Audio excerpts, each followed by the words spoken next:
Hi అండి. ఈ యూఎస్ఏలో house ఎదర ఫ్రంట్ సైడు ఇట్లా మొక్కలుంటారు. అందరూ మొక్కలేసుకుంటారు చిన్న చిన్నయి. గడ్డి ఉంటది కంపల్సరీ గడ్డి. మట్టి కనపడకూడదు. ఎక్కడ మెయింటెనెన్స్ చేయాలి. ఇంటికి గడ్డేపిచ్చుకోవాలి. అట్లా చెట్లకి చెక్కతో వేసిన పొడేశారు. నీట్‌గా ఉండటానికి.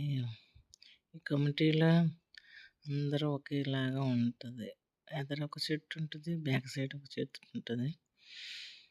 మొత్తం నీట్‌గా ఉంటది. మనకులాగా క్లీనింగ్‌గా ఉంచుకోవాల్సిన లేదు. వాళ్ళు మెయింటెనెన్స్ చేస్తారు. ఎక్కడ చెత్త ఎయరు. మంచిగా ఉంటది. ఒక పద్ధతి ప్రకారం వెళ్ళిపోతారు. ఇది రోడ్డు. అటు సైడు, ఇటు సైడు వాకర్ అన్నమాట. వాకింగ్ మనం రోడ్డు మధ్యలో ఉంటే అటువైపు, ఇటువైపు వాకింగ్ చేయటానికి ఇది రోడ్డు సెపరేట్‌గా ఉంటది. ఇట్లా కంపల్సరీగా ఏ రోడ్డు ఉన్నా అటువైపు, ఇటువైపు నడవటానికి రోడ్ మళ్ళీ సెపరేట్‌గా ఉంటది. ఇట్లా వాకింగ్ చేయటానికి. కుక్కలు తీసుకెళ్ళాలి, ఏమైనా తీసుకెళ్ళొచ్చు. ఇట్లా గడ్డేస్తారు. ఇది చలికాలం కాబట్టి ఇట్లా ఉంది. ఇప్పుడు సమ్మర్ వచ్చిందంటే బాగుంటుంది. ఇది ఒక కమిటీ అన్నమాట.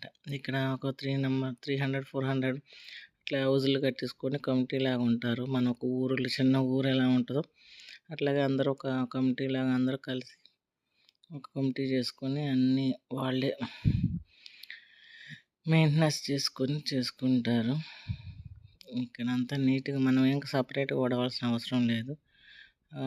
మొత్తం ఆల్రెడీ క్లీనింగ్‌గానే ఉంటది.